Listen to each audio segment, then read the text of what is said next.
کوئی ویلیو نہیں ہے۔ مسلمانوں کی زندگیاں رسول پاک کی زندگی کے بالکل الٹ ہیں۔ ہمیں کیا اندازہ کہ محمد رسول اللہ کی روح کو ہم کتنی تکلیف دے رہے ہیں روزانہ، اس کا انجام ہمارے سامنے ہے۔ نہ عزت، نہ آبرو، نہ عظمت۔ وہ جیسے علامہ اقبال نے کہا، وہ معزز زمانے میں مسلمان ہو کر تم خوار ہوئے، ذلیل و خوار ہوئے، تارک قرآن ہو۔ اس معاشرے میں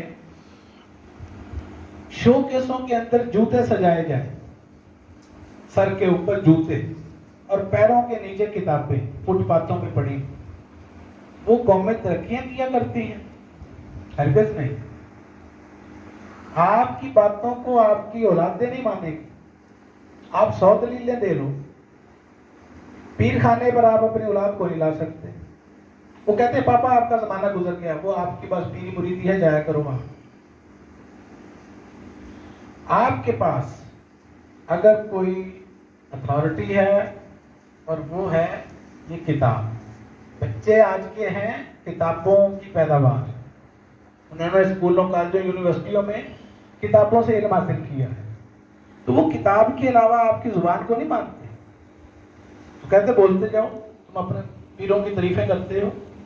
لاجک، وزڈم، منطق، سائنس کے اصولوں کے مطابق مجھے مطمئن کرو، تو وہ ہمارے پاس ہے نہیں، تو ہم اپنے زور تو لگاتے ہیں مگر مطمئن نہیں کر پاتے۔ اس کا نتیجہ یہی ہے کہ اولادیں یہاں آنے کو تیار نہیں۔ آپ 100 دفعہ کہتے ہو لیکن آپ کے پاس ان کو مطمئن کرنے کا طریقہ نہیں۔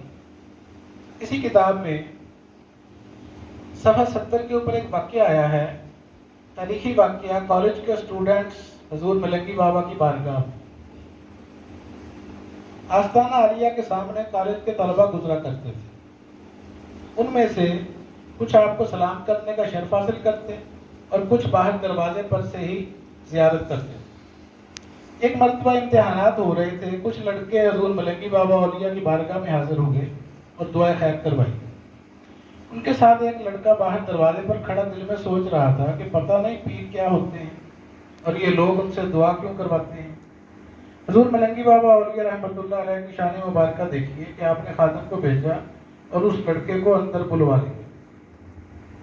آپ نے فرمایا کہ جس طرح سینما میں فلم دیکھنے کے لیے بہت بڑی سکرین یا پردہ ہوتا ہے اور اس پر پیچھے سے پروجیکٹر کے ذریعے شعاعیں آتی ہیں اور تب سکرین پر ہم فلم کو دیکھنے کے قابل ہوتے ہیں، یعنی ان کو ان کی زبان میں، سائنس کی زبان میں آج کے دور کی مثال دے کر بات سمجھائی ہے کہ اولیاء اللہ کیا ہوتے ہیں۔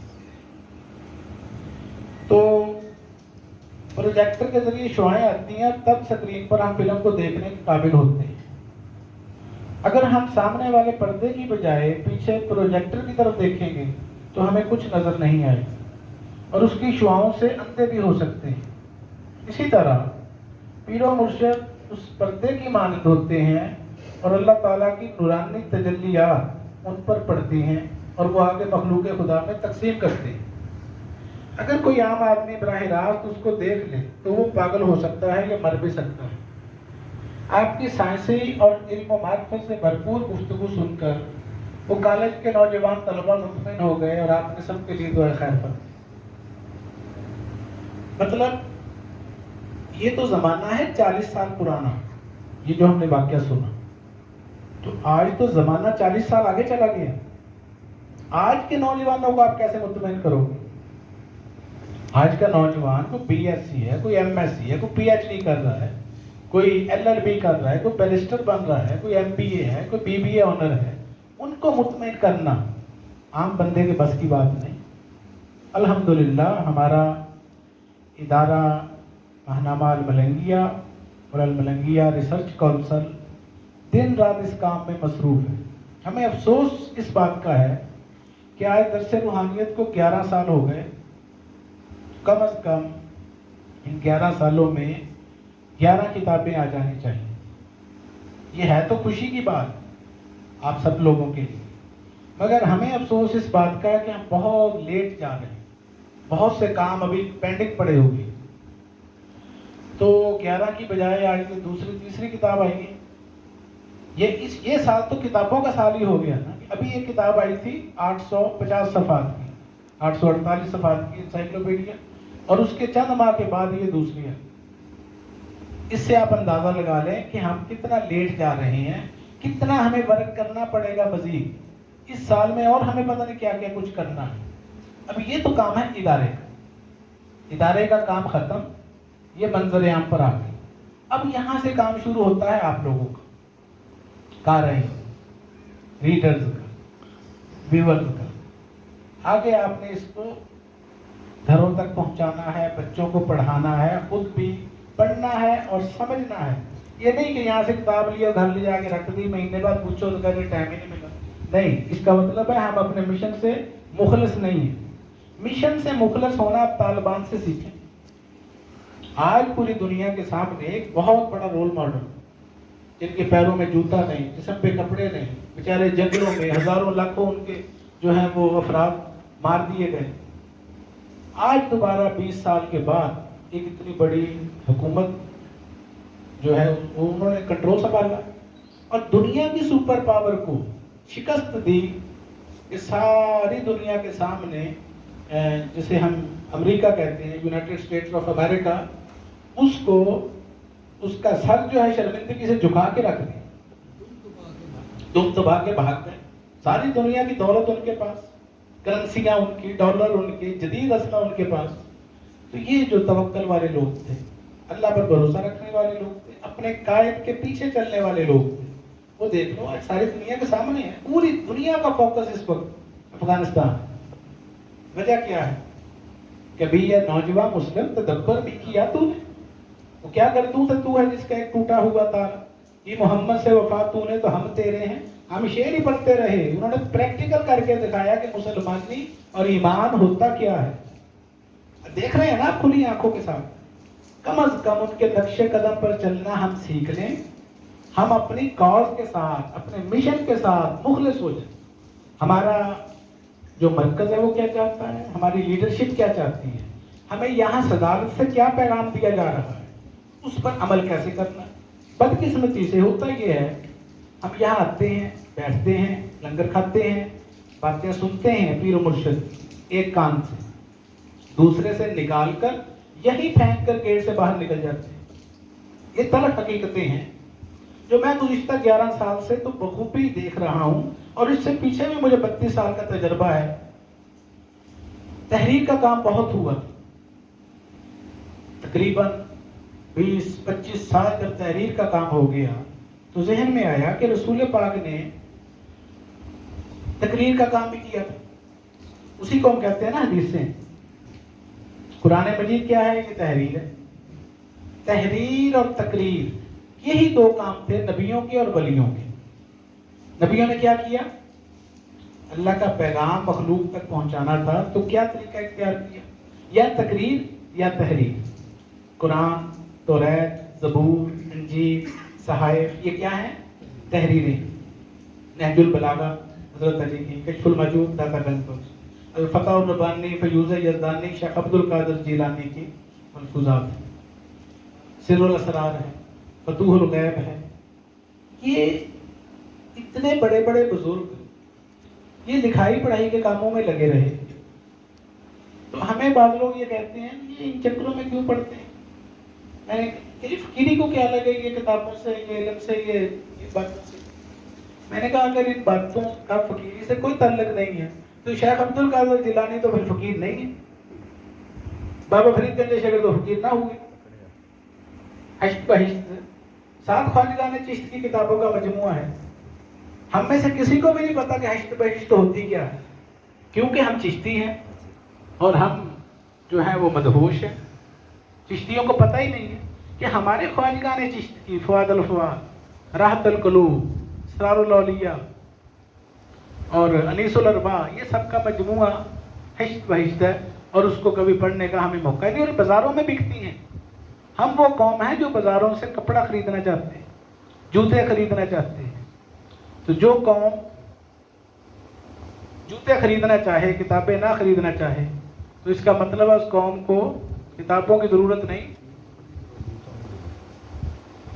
بات ہو رہی تھی، میں ایسے سلسلوں سے واقف ہوں جو اپنے سلسلے کا رسالہ چھپتا ہے تو وہ 100 رسالہ لے کے لوگوں میں بانٹ دیتے ہیں. میں ان لوگوں سے واقف ہوں, ان کے جذبے ہم نے دیکھے ہیں. کتاب شائع ہوئی ہے, 10-20 کتابیں لی اور اپنے دوستوں میں رشتہ داروں میں مفت تحفے بھیج دیے, گفٹ کر دیے. وہ بھی انسان, ہم بھی انسان. اچھا, ایسی درگاہیں ہیں جن کے پاس کروڑوں روپے کی آمدن ہے. اکھاڑا کے اندر ہی دربار ہیں ایسے جن کی آمدن کروڑوں میں ہے, اربوں میں ہے نا. نام لینے کی ضرورت نہیں, آپ سارے عقل مند. وہاں پر ایسے کام نہیں ہو رہے, علمی کام نہیں ہو رہے. خانقاہی نظام بدنام ہوا بری طرح. مٹی پلیت ہوئی آستانوں کی, درگاہوں کی, پیری مریدی کی. میڈیا پر, پریس پر, اخباروں میں سرے عام کی ٹیم میں آپ نے RY پہ کیا کچھ نہیں طوفانی بدتمیزی دیکھا. مگر اس کا مطلب یہ نہیں, یہ ہمیں میڈیا سے ایک گلہ ہے, شکوہ ہے, اور ان سے ہمیں یہ ایک اعتراض ہے کہ انہوں نے تصویر کا ایک رخ دکھایا ہے جو نیگیٹو ہے. پازیٹیو سائڈ کو انہوں نے فراموش کیا ہے. یہ میڈیا اس کی جواب دہ ہے, پاکستان کا الیکٹرانک میڈیا. تصویر کا دوسرا رخ جو پازیٹیو ہے اس کو دکھانا بھی ضروری ہے.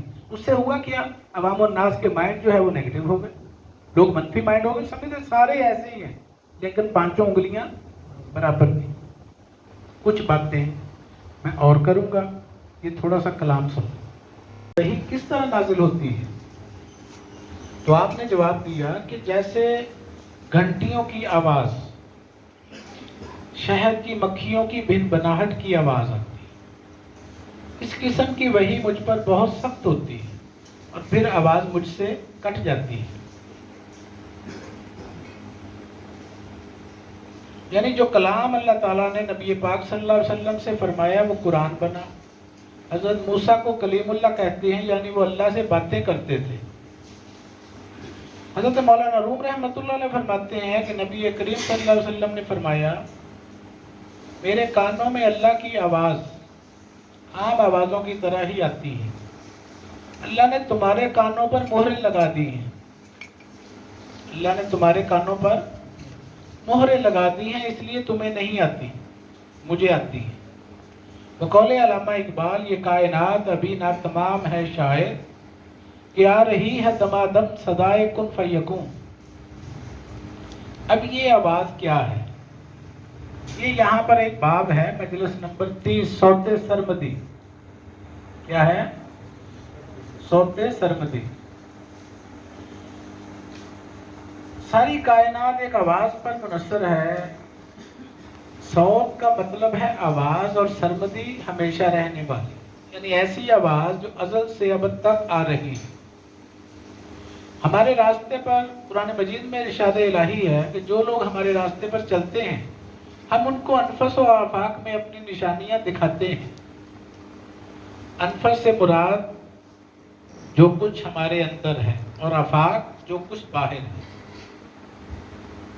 صوت سرمدی کی بہت اہم حقیقت ہے, یہ آواز باطن ہی سے آتی ہے. اللہ تعالیٰ فرماتے ہیں کہ جب میں کسی چیز کا ارادہ کرتا ہوں تو کہتا ہوں کن, یعنی ہو جا, فیکون, بس وہ ہو جاتا. اس کا مطلب یہ ہوا کہ ساری کائنات ایک آواز پر محیط ہے. اگر ڈف یا ڈھول بج رہا ہو تو ایک عجیب سی کیفیت اور مستی طاری ہو جاتی ہے. اس کی کیا وجہ ہے؟ اچھا, یہاں میں چیدہ باتیں آپ کو پڑھ کے سنا رہا ہوں, تفصیل آپ گھروں میں تسلی سے بیٹھ کر پڑھیے.